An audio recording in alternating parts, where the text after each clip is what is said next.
Welcome to the Rugby League Outsiders Championship Show, the only Championship Rugby League show filmed outside the traditional heartlands. My name's Karl, and today I'm with Mark Austin, Championship expert. Hello. And Matt Roberts, Director of Widnes Vikings Rugby League. Hello.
Right, let's get into it.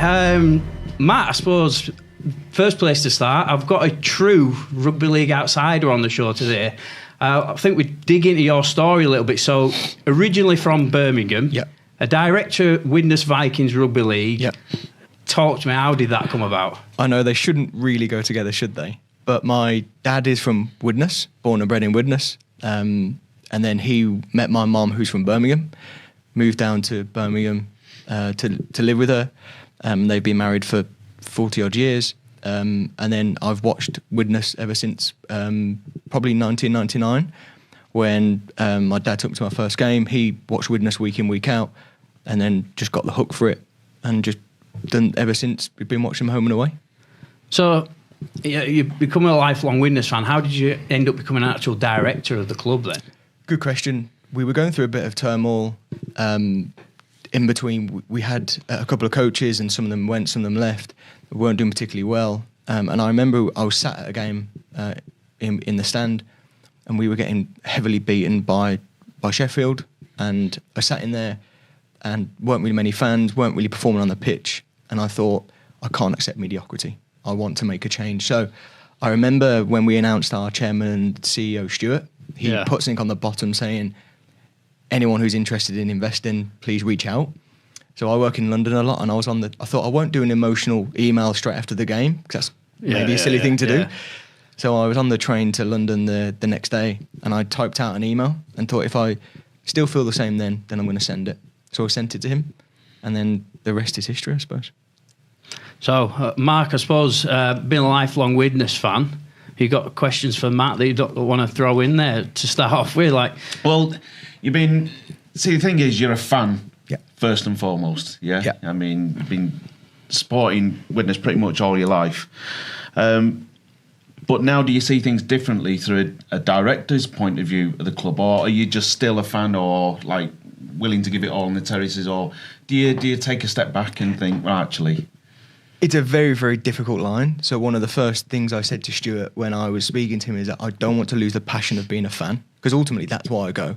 So during those 80 minutes, normally on a Sunday, that's my time to enjoy as a fan. Outside in the week, maybe before the game, after the game, that's when I can be a director. So sometimes when you're during that 80 minutes, it's difficult not to the fan to dampen and the director take over. I've had to sign a director's code of conduct, so I can't be as vocal as I used to be. I have to put a cap on if I want to. But it is very, very difficult, and you definitely do see a different perspective on a club. So usually as a fan last year, the year before, you would be asking the same questions a lot of our fans are. I still look on social media, on our forum, I sit in the North Stand, as you know, with a lot of our fans, so I'm hearing everything that's going on. And I would be the same, but one thing... there's a lot of things that go on behind the scenes. We're having a lot of conversations, but the difficulty we've got is that you can't always communicate everything to the fans because they shouldn't really know everything about the business. But you can communicate a certain amount, but not loads. But there is a lot that goes on behind the scenes.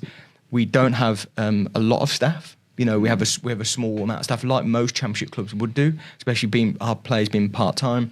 But they're all working really, really hard and trying as much as they can. But with the finite resource we've got off-field, there's only so much we can do, and Rome wasn't built in a night. Rome was built overnight, but there's an awful amount that goes on, and there's conversations you're privy to that you almost wish you could tell fans, because signings, what we want to do, what our plan looks like for academies, and with IMG that we'll come on to. You can't always communicate that, and you want to tell the fans we do have a plan. We see what's going on. We're not naive. We see everything that you do as a fan.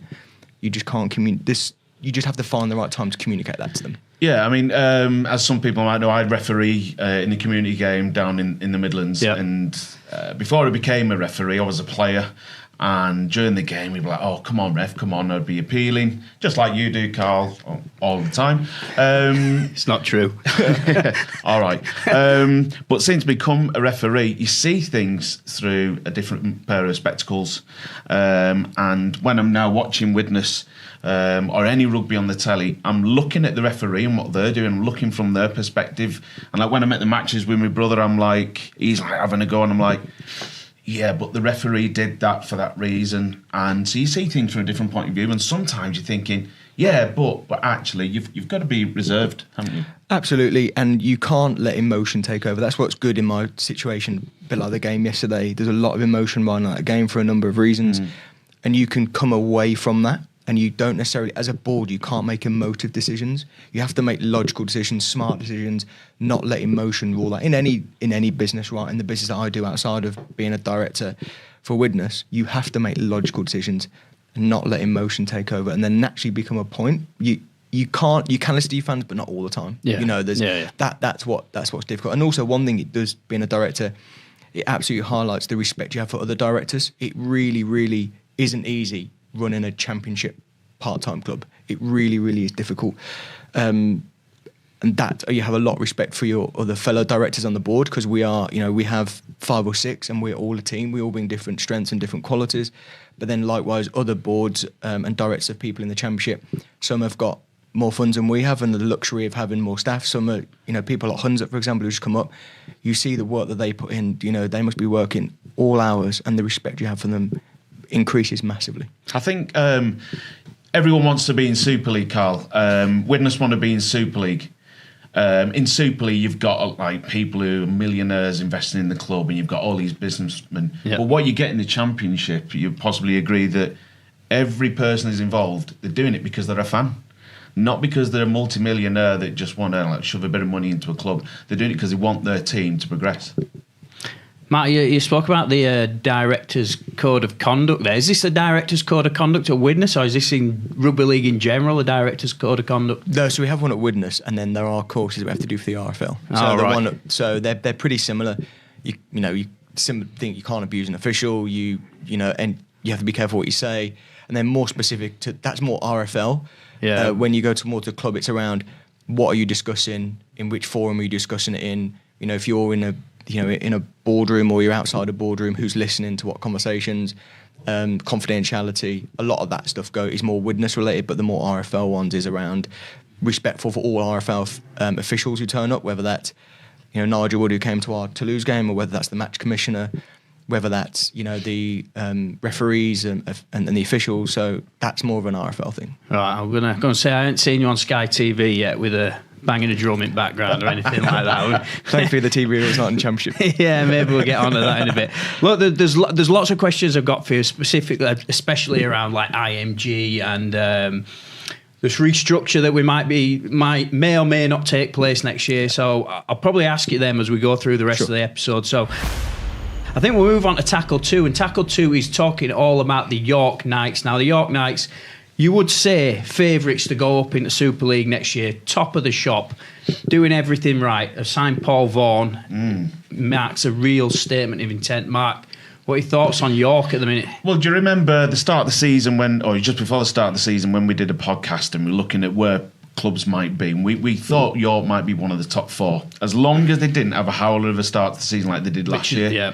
And they didn't have a great start to this season, but eventually they got into the stride. I mean, they've won the 1895 Cup.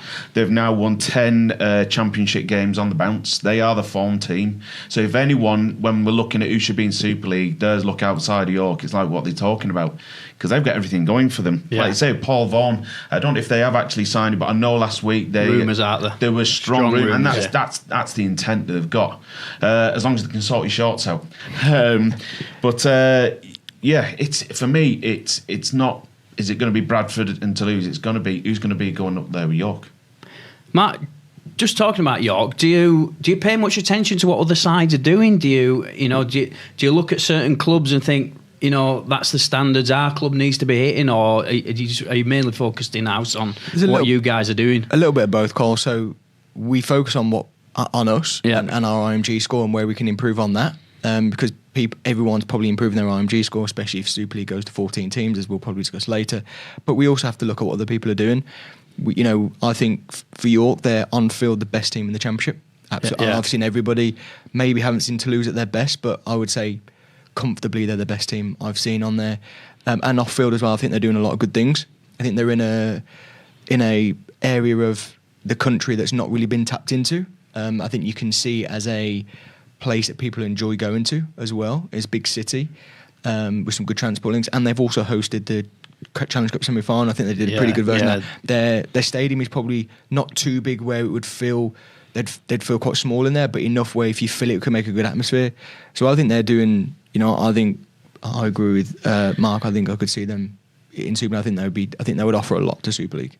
I mean, they're not a Heartlands club. They're not. It's this thing with York, isn't it? Are they a Heartlands club or not? It's like it's not quite M62 corridor, so therefore. I've seen loads of people over the years saying, well, they're not a Heartlands club, but they're only about 10, 15 miles from Leeds. True. But for me, if you're going to...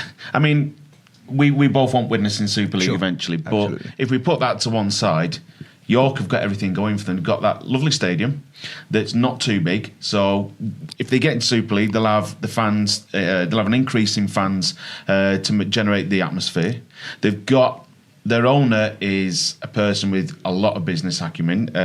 It's Clint Goodchild, and so he's got the acumen, he's got the money. No doubt he could bring other people in to invest, because that's what you need to go into Super League. You need investors, as I said, not just fans. You need people who can invest. They've got the women's, as I said in other podcasts. They've got everything going for them. Yeah. Kudos to York then, I suppose. I think look, as a fan of the sport, looking at York and everything that they're doing, they seem to be smashing it out of the park at the minute. And like you say, probably favourites to go up into Super League next year. However, we don't know how many teams are going into Super League next year. So I suppose... Or how many people are leaving. I suppose that's the next... The tackle 3, I suppose we'll go on to tackle 3. We're going to move it around a little bit here. The restructure of the Championship next year, I really want to get your thoughts and opinions on. I know it's not finalised, but what are your thoughts on this restructure of the Championship next year? Potentially splitting it into like a North and South Conference. Do you think it's a good idea?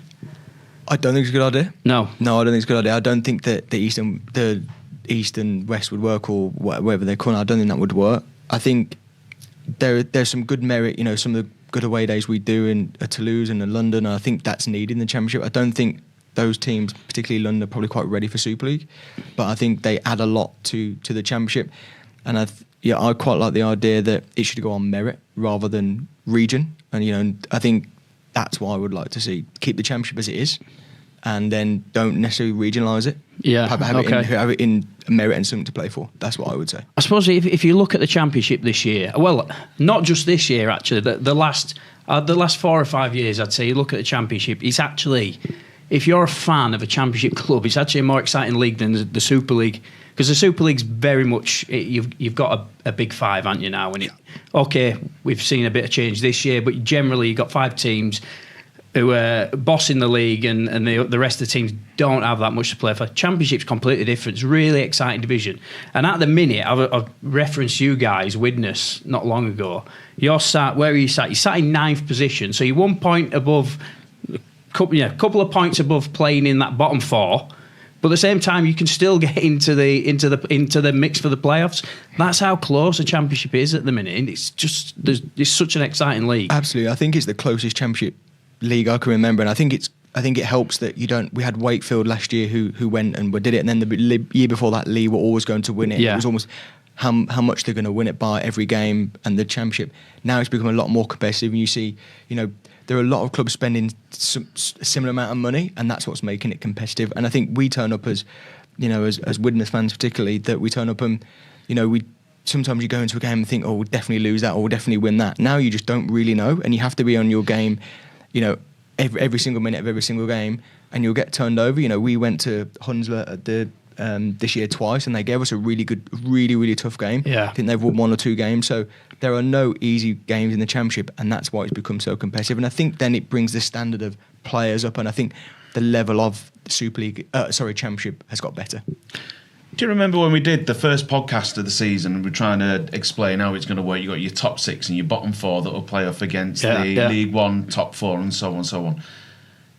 That is your jeopardy. I think with Super League, I get why they don't want the jeopardy of the bottom 2 falling out or the bottom 1 falling out, because they need to be building clubs up with some security. But that jeopardy, that creates excitement. Yeah. Okay. So I'm gonna flip it a little bit. So you like the current structure of the Championship as it is at the moment. What do we do with League One? Because that was involved with the talks of this restructure. Now League One, we're sort of seeing teams going bust kind of every year at the minute. Have you got any thoughts on that? What we should do with working with League One? Yeah, I've got a couple of thoughts on that. I think you need to expand their teams, but expand them to more non-Heartland areas probably hasn't worked. We've seen Gloucester All Gold, Coventry Bears now gone as Midlands. I think Hemel, Oxford, South Wales. So I think maybe you'd question, is it viable to have those teams in League One? If I were doing it, I would put some of the reserve teams into League One. Right. Okay. So some of those are very, very strong. In the Hooker, I've got a strong reserve team, so have Wigan, so have Lee. But then they wouldn't be able to dual wedge them out or loan them out, depending on what that looks like next year. That could look very, very different next year. Or I would open it out to some amateur clubs, some of the best amateur clubs, and almost then do licensing that Widnes experienced in 2012, where they can't get relegated, and you give them time, maybe a bit more funding to get to close that gap between them and the League One. I would go one of those 2 ways. It does need to expand, but I don't think finding outside of Heartlands clubs works. I think they've tried that, and for me, doesn't work. I'll play devil's advocate for a minute. So, Midlands 3rd in the division at the minute. North Wales Crusaders, a team outside the Heartlands, actually they're smashing the division at the minute. So there's a bit of a The new club Gould Vikings smashed Keighley yesterday. Yeah, doing very well as well. Yeah, they're Heartlands sort of really though, aren't they? They are Heartlands, but they're a new club. I mean, they're relying on some former players, older players. That's what Hurricanes are doing to an extent, the old academy players. There's got to be a balance. I mean, I said in previous podcasts, this is an exciting time, I think. Me personally, I think we've got to look after the non-Heartland clubs, because that's how we're going to grow the sport. Yeah.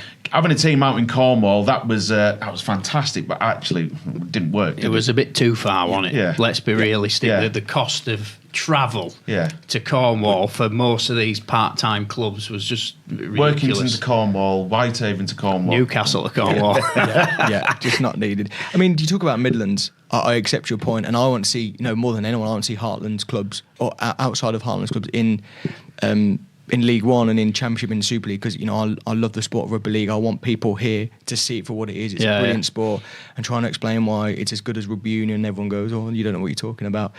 But the thing with Midlands is they've clearly got an owner who's putting some money in. Yeah. And I think if you take that franchise, we're lucky to have it in the Midlands. You take that franchise to anywhere, there's no real Midlands connections. Maybe that's eventually what they'll get to. But, it could work if you had some in the other areas, if you had somebody who would be willing to put money in and build it like Midlands have done. And I think North Wales Crusaders have had a good go at it, and now I think they've got new ownership in this year, which is now them to spend a bit more money, which is why they're sat top, I think, now of League One. So I think it can be done if someone's willing to put some money in. Right, last question about restructuring, because we spoke about this on my previous show that we did this week, Set of 6. So I want to talk about the top 4 of the Championship and the bottom 4 of Super League. Imagine we still had the middle 8s, right? Because there's been a lot of talk about 14-team Super League and whether we've got the quality of players to make a 14-team Super League, extending the quota out there of Australian-based players that can, or overseas players, should I say, that can come over. Now, what's your opinion on the top 4 of Championship and the bottom 4 of Super League? If we still had a middle 8 system, how do you reckon the Championship clubs would get on? Because I think they would be right in the mix at the minute. I think they would, but you know what would happen? Oldham would now start spending more money to get the players in. So would York, so would Bradford. And that is where the game has failed a little bit in the past, where clubs are thinking, right, it's now or never, boom and bust. And that has affected some clubs, and then they fall into the wayside. But I think, how good would that be to see Oldham pushing Cass? How good would it be to see Bradford pushing Huddersfield and so on? Yeah. I agree. I think we did it in 2018 where we were in the middle eights as a Super League club. We put a lot of money and then unfortunately got relegated, and that was probably the reason why we went into liquidation. That boom or bust, and we didn't quite make it. Oh, right, yeah. I think if you did a cut-off of transfers before the middle eights, so then the people who've got you there, they deserve to, so people can't spend money. I think it'd be a lot tighter than people think. I think now the Championship, as we discussed earlier, I think I would really like to see those 4 clubs go at the bottom of the Super League, and because almost they're representing the Championship as well. Because Championship before used to have not a bad name, but part-time guys, not really that fit. But actually, I watch it week in and out like you, Mark, and it's a really good standard. Some of the players are now coming down to the Championship because they want to test themselves there. So I think it would be. I would quite like that middle eight, so long as they don't go boom and bust. Yeah, I suppose it's just another rugby league change the structure story before we've got the best out of it situation, isn't it? Really? Yeah. Well, with this restructure that keeps getting delayed and delayed and delayed, there's obviously still a lot of things to think about, and we don't want clubs going bust and if they know they've got a chance of being that 13th and 14th club and so on. I think we'll move on to tackle 4 then. And now the tackle 4 is very simple. I'm just going to put the question out to you guys. Is the IMG grading transparent enough? And Matt, I'd really love to get your opinion on this one. I don't think it is, right, if I'm honest. So I'm looking at our IMG score for witness at the moment. That's one of the things when I came in, I worked with Stuart and the board to look at doing. I get what they're doing. I like IMG because I see how it worked for us in 2012 under the old licensing. I get there's minimum standards they want to do, and I accept all that. The game's moved on, society's moving on. So I do like IMG, and I'll say that. However, I think how they're implementing it is probably not how they envisaged. They're very particular. So when the first IMG grading came out, I think we got dot points, and I think Bradford did as well, actually, because screens have to be a certain measurement, gantries have to be a certain measurement. I don't think that's what we had in, or probably IMG had in mind going into it. Yeah, you have to set. So I think that they were quite strict, and then they've now flexed it too much to maybe. So they flexed it too much, and it keeps changing a lot because they originally did the criteria, and then they realised that everyone was hitting, for example, the social media criteria. Everyone was hitting, so they changed it. And then they've now changed it that no one can really hit that. So it keeps changing every 5 minutes. And I think if you're going to do a criteria, which I actually like, and do a licensing or points-based system, stick to it. Have a bit of flexibility in it, but give some set guidelines. I don't think you need to go too detailed and granular of size of gantries, how many parking spaces you need. How many pixels your TV screens and for example, you had to have, I think it was like between 30 and 50 media spaces. Now, when they looked at it in the Saints-Wigan game, which was probably one of the biggest games, they wouldn't even have that. So why would Widnes, for example, why would we need 50 media spaces? I was at the Saints-Wigan game in the media, and there's probably only 20 media spaces used. Absolutely. So and I was one of them. So you know what I mean? Yeah. So there's not that many of them. I just wish that, or I'd like to think that they would stick to a grading system and be flexible and not so granular that there is some leeway between them. But am I right? You might pull me up on this. Am I right in thinking that when IMG scores are published, they don't have to use those scores to decide who's going to be in Super League? That's something that's been discussed at the moment. Oh, you've just opened a... I believe. I think that it's all around what the Super League look like. So, there are a few options that they could do. Do they go all 14? Do they go top 10 and then do a middle 8, for example, and the top 4 go in? Could it be top 12 go in and the extra 2 is based on a middle 8 where it actually is performance based rather than just a points based system? So I suppose that's for the Rugby League to decide what they actually want to do and how you're going to get in there. Because the thing is as of about 3 or 4 weeks ago, it's always about, right, Bradford are going to go up and Toulouse are going to go up. But then London need to go up, and now York, it's like, if there might only be 2, there might be 3 spots, but London are being talked about, and they're in the bottom 4 at the moment. and they've not got so many fans? Yeah. Have they got a youth setup like everyone else? Or is it a case of, well, we'll just push them up? Because IMG scores don't actually matter as much as we think. Yeah, but I suppose there's a lot of noise going on, but a lot of this noise is from fans, isn't it? It's like the one that I keep seeing getting thrown about all the time is, Bradford are going up now because Nigel Wood's now part of the Super League. Yeah. And I get it, it's just fans throwing stories around at the minute. What do we have official that we can officially go on that we know what's happening next year? That it's still being discussed. Right. So I think there was a meeting last week and couldn't be agreed. I think there's another meeting coming up between the clubs. If this isn't me as a board, this is me as a fan, it's probably getting a bit late now to decide next year's structure. So I'd agree with you. If you're going to 40-team Super League, I mean, us as Widnes, we're still, we've pretty much done all our recruitment for next year. Most other clubs will have done their recruitment.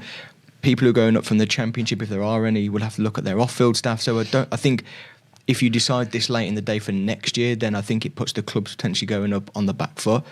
I think now it comes to a point where you're very close to looking, what do we need for 2027? Mark, as you said, get it right, stick to it, don't keep changing it, and then implement that in 2027. That will be, what does Super League look like, what does Championship look like, and what does League One look like? Because we can't forget League One. I think you probably agree that clubs like Widnes and Doncaster, we're not ready for Super League, and I wouldn't want my team to go up knowing that we're not ready and then we fall flat. But the likes of Oldham, they are looking at, the chairman said the other day, we have got signings made ready for next year, but he says I can't divulge into that one. So they're recruiting for, are they recruiting for Championship? Are they recruiting I think we'll move on to the next tackle link. So we're going to talk about Oldham anyway. Oldham, tackle 5. Oldham have thrown their hat in the ring for Super League. They've basically said, look, we want to go into Super League. However, there is a massive however with this one. Super League clubs might not be distributing the funding, the Sky funding to the newly promoted clubs, and Oldham have kind of said, well, we're still happy to go up into Super League with or without the funding. Yeah. Major red flag for me, that one. Yeah, I mean, we've had teams that have done that before. We've had Toulouse who said, we want to go into Super League. In the end, they got up there on merit, but they said, we'll bring our own funding. We'll pay for teams to come over to us. And then we know how that panned out. Yeah. But Oldham, similar, they've said they will pay, as long as there's assurances from RFL Commercial or Super League about what will happen in the future. They will fund their first year or 2 years maybe, but then we know that there's a restructure in Rugby League every other year. So that's not the security that they're after. The chairman, I think it was Bill Quinn, has come on record, and he was watching an interview with him earlier on in the week. He says, we now need 3,000 fans at least in our stadium. Yeah.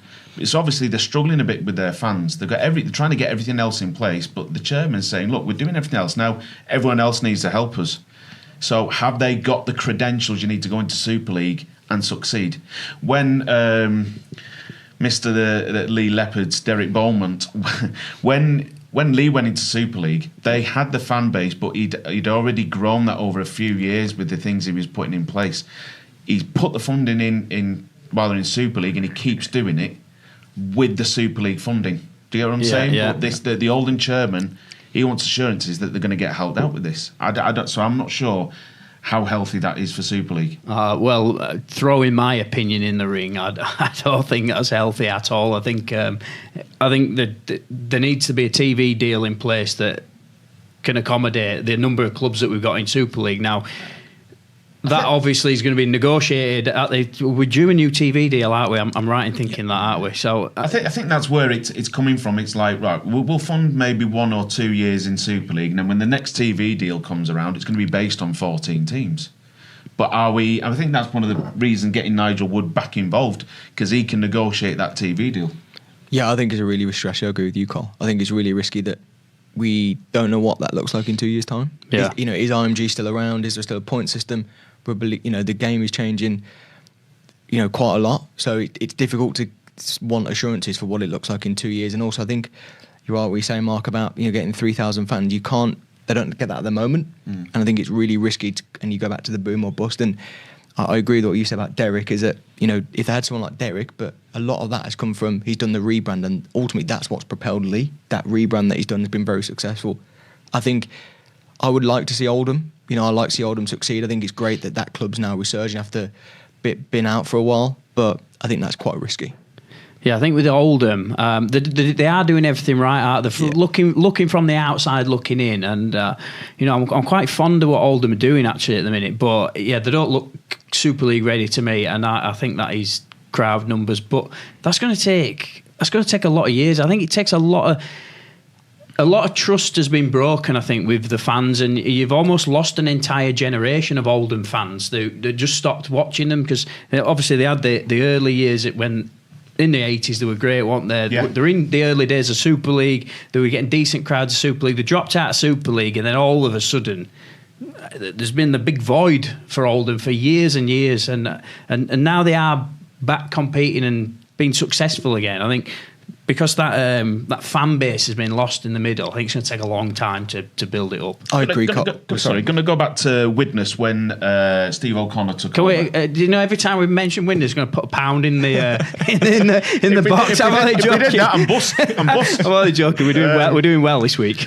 So when Steve O'Connor took over, he said, I've said this on the podcast before, he said, I'll take you into Super League, but then I'm passing it over to the fans. And we're like, all right, okay. He took us into Super League. Then it was, right, Steve, what are you going to invest now?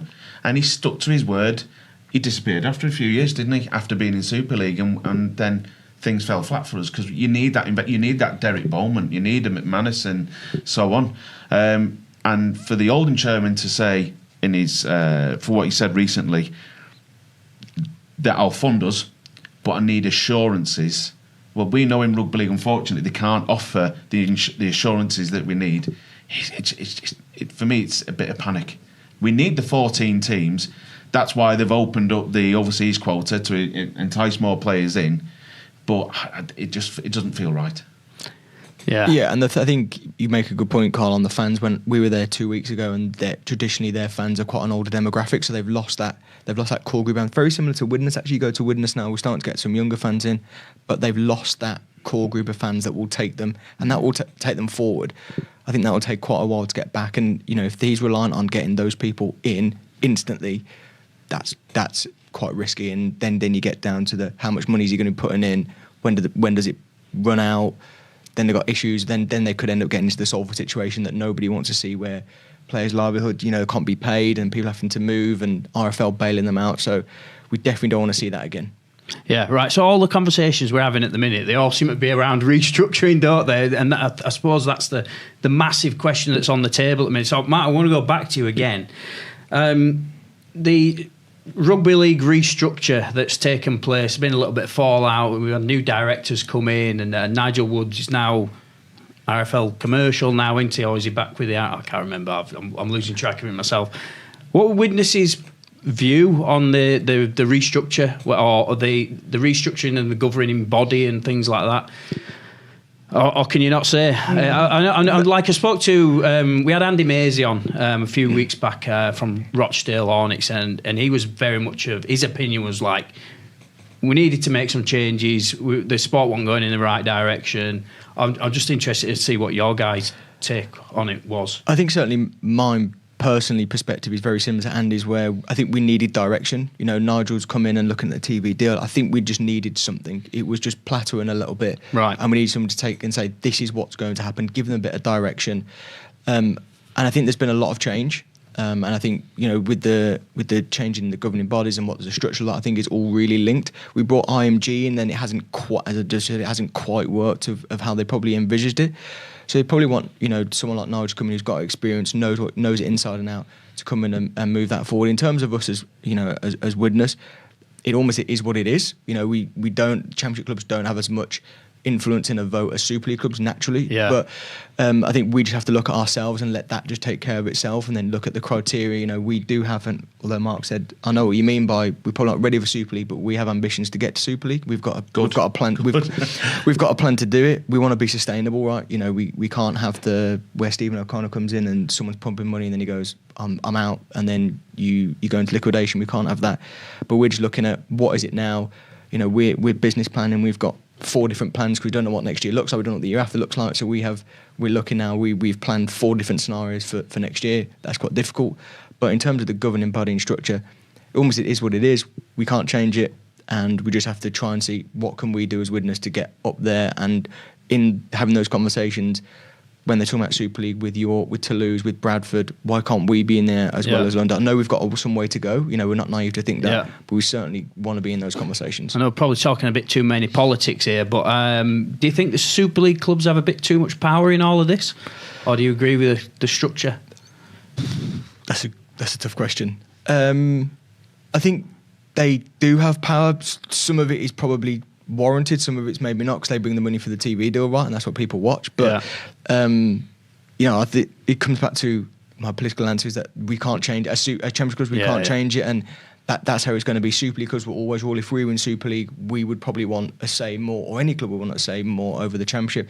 But I'd still think then on the flip side, as somebody in the Championship, we must have a say as well, because what you do run the risk of is that Super League take over and then dictate what happens underneath, when actually the Championship clubs and the League One clubs particularly do need a say on what it looks like at the top and then going forward. Not to say on that, Mark. No, good answer on it. That he's not. I don't think he's broken his director's code. I was doing my Jeremy Paxman for a minute there. I didn't mean to, but I think rugby league fans are really interested to know what's going on behind closed doors, because essentially you just hear rumours and fans chuck mud around, don't they? And you don't really know what's going on. So, look, I appreciate your answer, and it was great to get your clear view on that. Right, shall we move on to the next tackle? Right. Tackle, I don't know what tackle we're on. I think we're on tackle 6. John Kear's back, coaching at Rugby League. Mark, John Kear, tell me about the guy. What a legend. He is a legend. He's, he's 70 years old and he's still being a coach. Yeah. Is that because his wife's kicked him out of the house and said she needs him out? Or he's spent a bit too much time playing golf? I mean, the three of us, our experience of John Kear, he's coached Bradford, he's coached Widnes, he's coached Batley, he's coached Sheffield, he's coached the list goes on and on, doesn't it? I mean, he's the type. I mean, I've said him previously that he's like the Sam Allardyce of rugby league. He comes in, he steadies the ship, ready for the next person to take on. I remember when I think he was helping out as a consultant at Wakefield, and then he got the job at Bradford when they reformed, and he did what he was intended to do, just build the new up. club, Yeah, and then when he came to Widnes, he steadied the ship, but he didn't push. I mean, the squad we had at the time should have been achieving more, but he steadied us, right? Then we've got someone else to come in and just try and take us on a bit more, and that's what he does. I mean, Batley, so Mark Moxon at Batley, coincidentally, in 2012, it was John Kear in his first time at Batley that brought Mark Moxon in, and now he's replaced him. But what they do at Batley is they don't fire the coaches. No. Mark Moxon resigned because they just have a lot of faith in the coaches. So John Kear's come in to steady the ship, and so far they've had 3 games. I think they've had 1 win, and yesterday they got narrowly beat by Halifax by 2 points. So I think he's doing what he does best, just come in and sort the club out. Yeah, I completely agree. He's one of those coaches that when, like you said, actually, he steadies the ship, doesn't he? Like, I remember when he was at Bradford, and he was right for Bradford at that time when we were in that League One and we were having to rebuild. And actually, you don't need flashy players at this moment in time. You need people who are going to roll the socks up, work hard for you. Yeah. And I think he gets the best out of those players, hard-working players. I think. But let's not take anything away from him. He steadies a ship, but I mean, he's won the Challenge Cup twice. He won it with Sheffield Eagles. Biggest underdog story in rugby league history, wasn't it? No one expected. He won it with Hull, didn't he, as well? He did, yeah. So he does well with the clubs, and it's like now he's still doing it. He's 70 years old. Nothing against people who are 70 years old or John Kear, but he just loves rugby league. Yeah. How many people are still involved from his generation? They've all like given up and years ago, but he's still into it. Yeah, and he's a great guy. Matt, have you had many dealings with him? Not loads, so I wasn't on the board when he joined us, but agree with everything that you guys said. You know, he came to Widnes in a period of turmoil. I think Simon Finnegan had gone. We just needed to steady the ship, and he didn't play really attractive rugby, but he got wins. He made us competitive, which is as fans we wanted. but a genuinely really nice guy. Every time we saw him when he came to Widnes as an opposition coach, when you used to see him as our coach, just a genuinely nice guy who loved rugby league and would always stop and chat to people. And there's those sort of people that you want in the game who live and breathe it, and at 70 years old still probably doesn't have to do it, but just loves the game and wants to help people out. Probably doesn't forget what what he's done when he went to Batley originally. Just a really, really good bloke. Fingers. Yeah, right, we're on to the extra tackle now. Referees waved 6 again. So at the top, we just look at the Championship League table. I know this is probably not that easy for you guys, being staunch Widnes fans, but let's have a look at where we think clubs are going to finish at the end of the season. So the bottom 4 currently looks like this. You've got Hunslet on 4 points, Batley and Sheffield on 8, and London Broncos on 10. That's the bottom 4. Yeah. Just above them, you've got your guys, Widnes on 14 points, Doncaster on 18 points, and Featherstone are on 18 points. As I said earlier in the show, you're in danger of dropping into the bottom 4, but at the same time, you can make the top 6. So with the fixtures coming up, do you see that bottom 4 changing at the minute? I don't. As a Widnes fan, I'd probably say that. Yeah. I don't. I think Hunslet and Batley have had some issues this year.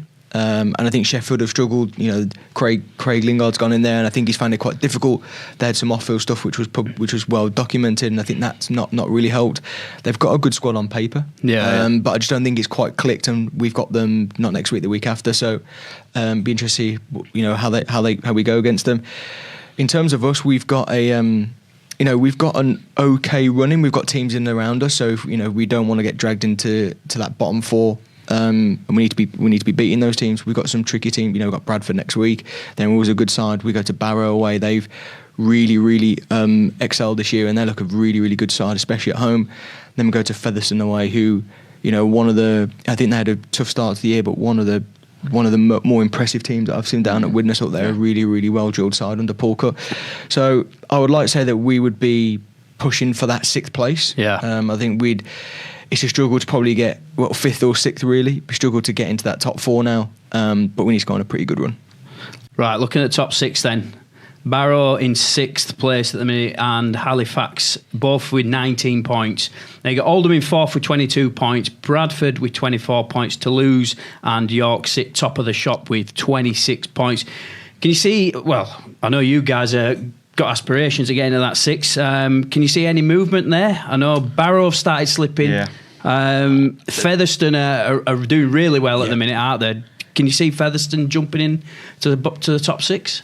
I definitely can. Yeah. I really, really definitely. I think if they won the last 8 of the last 12 league games, something like that, and the games that they lost haven't been by many. So they've moved on from how they were at the start of the season. Out of the top 6 that we got there, I can see Barrow dropping out. Right. Not very good, but it's just because Featherstone are becoming stronger and stronger. They're getting all the players back, the key personnel back. Doncaster, they've got a chance of sneaking in. We've got a chance of sneaking in, but we've got to get a bit of form, and with our injuries, it's really difficult at the moment. I can see Barrow and Featherstone swapping. Doncaster and Widnes pushing. Halifax need to be careful. They won narrowly. Again. Yeah, they won again at the weekend. Yeah. But just going back to the bottom 4 with London, I mean, a lot of our Widnes fans are saying we need to be careful with London. It's like, what, London? But they smacked. Who did they smack? They smacked Sheffield. Yeah, they're picking Sheffield. Up some big wins now. London. They are. Yeah. So we've discussed it before that Mike Eccles, he's a really, really good coach. He knows his stuff. So I can see London stepping up, possibly. So Widnes and Doncaster need to be careful. I can see Featherstone going up. I can see Doncaster pushing maybe Halifax. But I think the top 4 as it is, I reckon they've got to secure the spot in the top 6. Whether they'll be in that position, I don't know. I'm going to throw it out. Who's going to win league? Who's going to finish top at table? York. Yeah, I agree. York. Yeah, okay. York. We all agree then. Right, Matt, is there anything else I should have asked you before we wrap up the show today? Don't think so. No, Mark. Whatever you Mark, anything you want to throw out there? Got loads of questions, but I'm not sure the questions he could possibly answer on a. Happy to. Happy? Happy. Depends what they are. Who have we got signed for next season? There we go. Yeah. Director's Code of Conduct. That generally is in the Director's Code of Conduct. We do have them done, but I can't say who. And are they on championship only contracts, or is there a Super League contract as well? Well, there are Super League clauses in their contracts. Right. So if we did get up, then we'd have to look at that.